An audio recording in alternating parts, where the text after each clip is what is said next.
Did you know that in 2025, an estimated 85% of parents are likely to travel with their kids? That's almost double the amount that was predicted in 2024. So with that being said, let's get into today's video where I'm going to share with you my top 10 travel mistakes to avoid when you're traveling with your family, especially with kiddos in haul.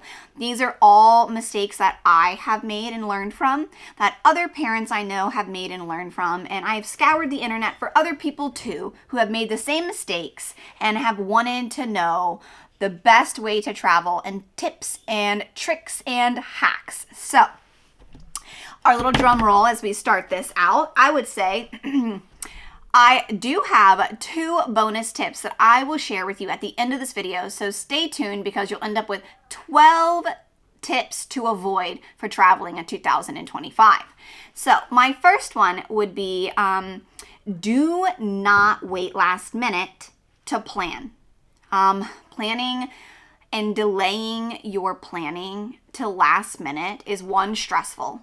2, it's going to cost you so much more money. Especially hotels, the availability is going to be slim, or Airbnbs, slim, depending on the season you're traveling in. A car, if you're going to have to use a rental car, especially in the summer, if you wait last minute, good luck trying to find one. And airlines, you are not, especially if you have a larger group of like 3 or more, you might not be able to get on the same plane at the same time or be able to sit next to each other. And the tickets are going to be astronomically more expensive the closer that you buy them from the date that you leave. So waiting last minute to plan and book your accommodations, your flights, your rental cars, whatever it may be, or train ticket is not a good idea. Don't do it. It's not worth the stress. And then you have to cram all that planning into a shorter period of time. So definitely avoid that mistake. The second mistake to avoid is scheduling activities that are not applicable and are not appropriate for everybody in your age group, for everybody's abilities, and for everybody's needs or special needs. It's very fun to see all the different activities. And of course, there's been times when my husband and I would like to do these activities, but we know it's not the right decision to do with our kids. And it would not actually be fun in the end, and nobody wants to be miserable. So just make sure that you don't get overwhelmed with all the fun activities that you could be doing, and so you just book them anyways. It turns out not fun for anyone. It's not going to be fun for you when the kids are having meltdowns, and it's not going to be fun for the kids probably either. So you need to have a healthy balance of activities for the wide age group, from adults to small kids or teenagers or grandparents, whatever is in your group. Just make sure the activities that you are booking are applicable for the whole group, not just for 1 or 2. Number 3 is neglecting flexible booking options. I know that flexible booking options generally include travel cancellation and delays, especially if you use a travel credit card when you're booking. Those are great. Refundable tickets are going to cost you more, but if there's a sickness or your trip gets canceled, I know that then you will be very thankful that you have flexible booking options. Now, we book most of our travel through Capital One. Capital One offers, for additional fee, which is not usually much, flight disruption assistance. If it's like more than 2 hours delayed or it's canceled, they allow you for free to pick any other ticket, and it will cover the cost. I think it's up to like $5,000, and it is worth it. So make sure that you have flexible booking options, because you never know what's going to happen on the day of travel or while you are traveling or coming home. Number 4 is overpacking and underpacking. Overpacking, don't pack. It's just going to give you unnecessary stress and clutter. And now you have more bags that you have. And if you overpack when you get there, if there's a souvenir or a t-shirt or a sweatshirt that you want to bring back, if you've already overpacked going, you're gonna be overpacked coming back. You might not be able to fit your souvenirs in. And then you always run the risk of nothing quite fits the same on the flight back as the flight over. Flight over, you were like folding it nicely. Everything was perfect. On the flight back, nobody wants to pack up to leave vacation. So sometimes your packing just kind of gets a little bit more thrown into. So those are things to keep in mind. Leave space in your luggage to bring home a souvenir. Now, on the other hand of this, there's underpacking.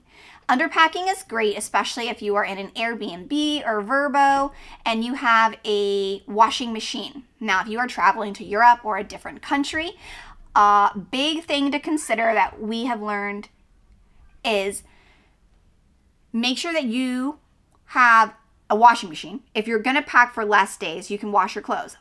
But a lot of times there's no dryer. So you need to make sure that you have washed your clothes and allowed enough days to let them air dry so that you have dry clothes to pack into a suitcase coming home. Because if they're moist and mildewed and you put them in your suitcase coming home, is not going to be fun when you open up your suitcase. It's going to stink and things are going to be ruined. So if you're not packing enough clothes, you're either wearing them multiple days or doing a load of washing, but make sure you have enough days to let those clothes air dry while before you get on your airplane. So number 5 is a big mistake is to not take into consideration peak travel times, whether it's morning flights, overnight flights, or spring break, or the middle of the summer. Peak travel times are going to be more expensive and be a lot more crowded in big destinations. So just consider when you're traveling. Maybe you like that, but maybe you prefer to travel in off seasons like we do. So keeping that into consideration as you make these travel itineraries is just to consider the season that you're going to be traveling. And nobody likes crowded destinations with little kids. It's just stressful and your anxiety peaks. Number 6 is not being aware of local customs and etiquettes. If you're going to another country, know how to say please, thank you, hello. Know some of the basics. Know the etiquette of tipping culture in restaurants and cafes. Know the etiquette of, can you go somewhere and use a public restroom? Some countries, like in Italy, if you buy a cup of coffee, they're going to let you go.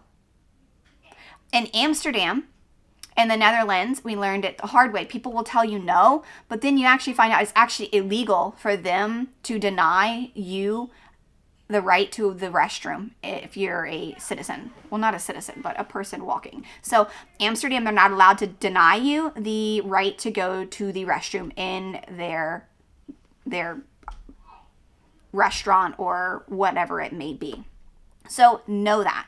Does it take money to use the restrooms? It's also something good to know because some places you have to pay to use the public facilities. So just knowing customs, again, a big one is tipping. There is also, some countries are very particular about the pedestrian crosswalk when it's red. Some countries, if it's red, you still just go if it's clear. Some countries, if it's red, you don't move. You follow the signs.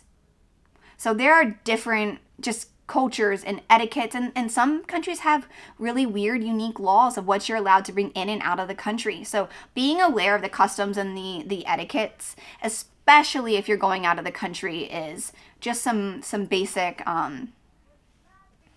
ground rules that I would definitely not avoid looking into cultures and etiquettes before going to another country, because the last thing I want to do is upset or offend someone unknowingly as well.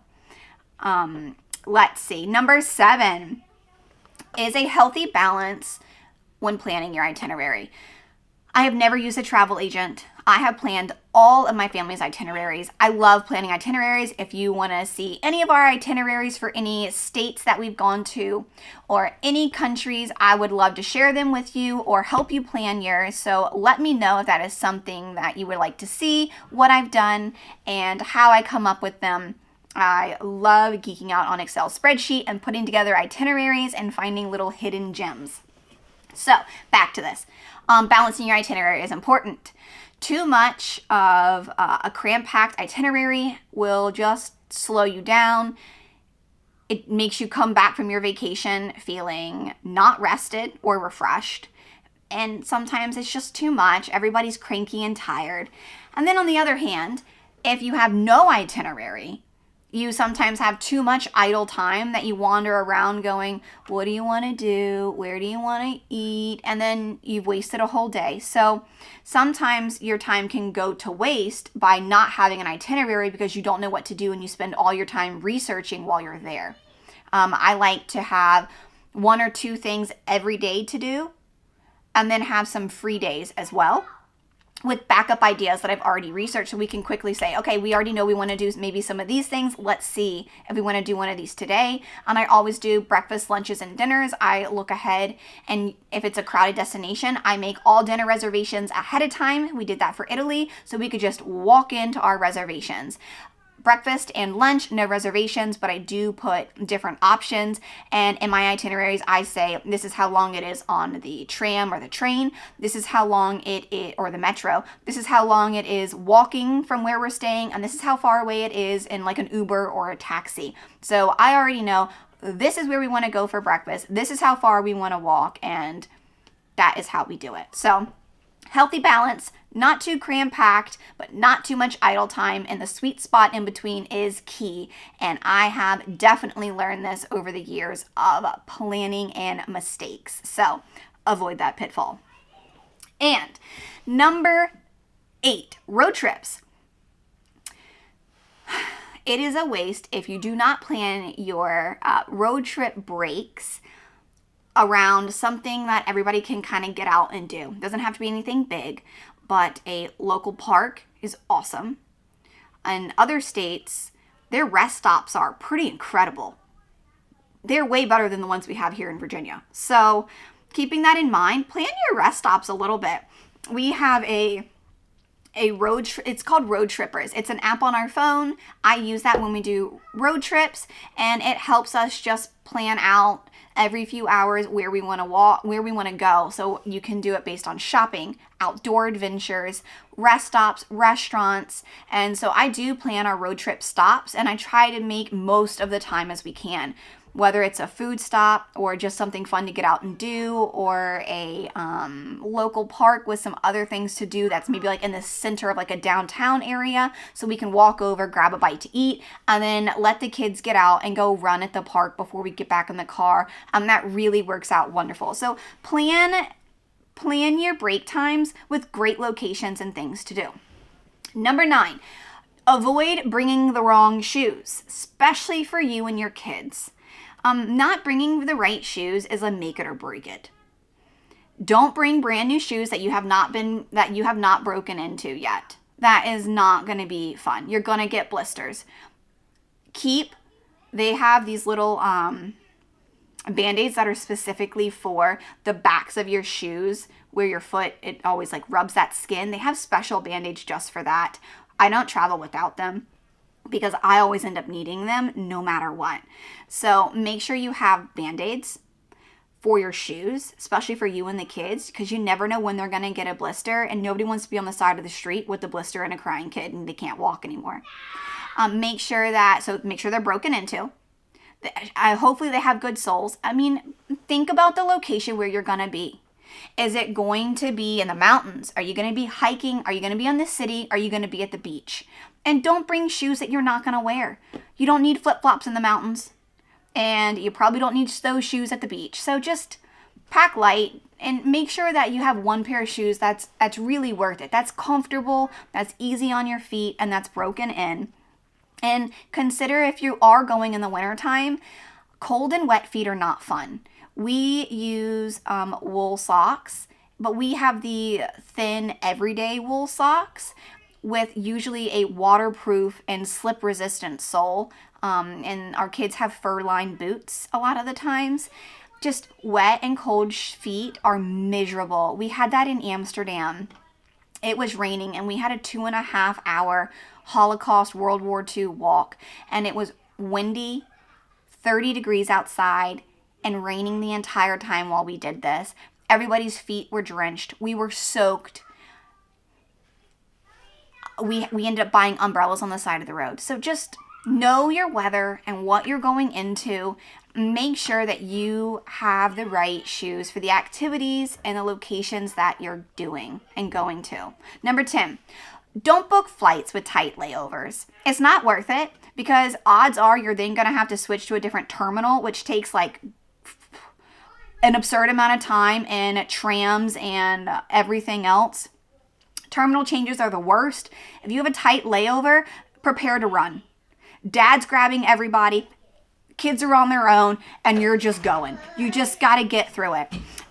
Tired kids, for a tight layover with little legs, it's going to be a rush, and it's not worth it.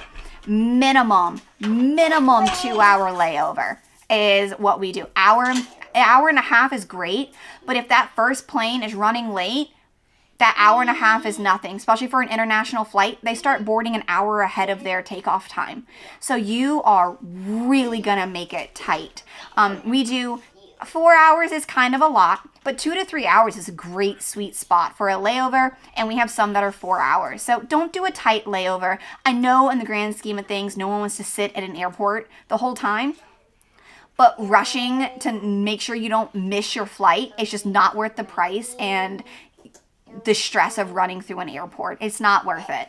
I know we all do it sometimes, but if you can plan ahead, avoid it. Don't have a tight layover. And then, as promised, my 2 bonus tips.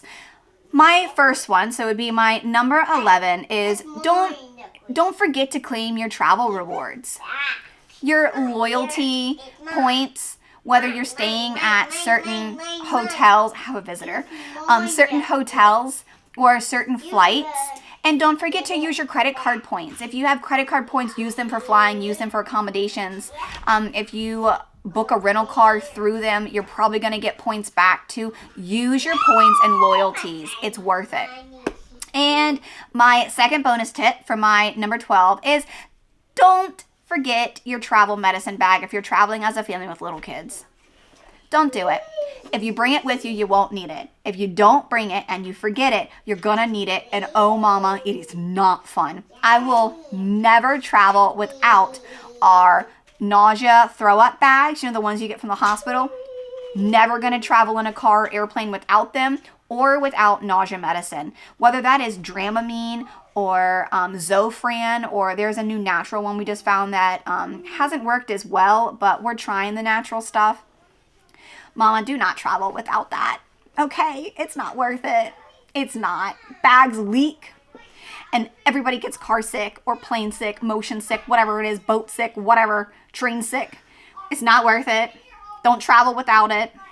Have your little fresh sniffers, your essential oil sniffers, your Tylenol, your motion sickness, your Zofran, your throw up bags, Pepto-Bismol for you and kids. Just have your medicine bag and let's just pray that you don't need it. But I have been one too many times where I was like, we're not going to need that. It's a short trip. We won't need that. Oh, mama, we needed it. We needed it bad. So do not, just avoid it. Just bring it. Just bring it and hopefully you won't have to use it. But that's the one thing. Just bring the medicine bag. Just don't even think about it. If you need to, downsize on it and have a little small travel one like we do. I have a video on our travel medicine bags, but it's just not worth it, especially when you have 4 little ones and the oldest is 10, at least until you can rough it till they're a little older. Do not forget to bring it. So there are our top 10 travel mistakes to avoid with our 2 bonus ones. I can tell you, we've made all of these mistakes, and this is how we know to avoid them. But I hope that me sharing these will allow you to avoid these mistakes and have a better travel experience with your family and your kiddos. And I hope that you are inspired to get out there and travel this year with your family and make lasting memories. So with that, See you on the next video. Bye.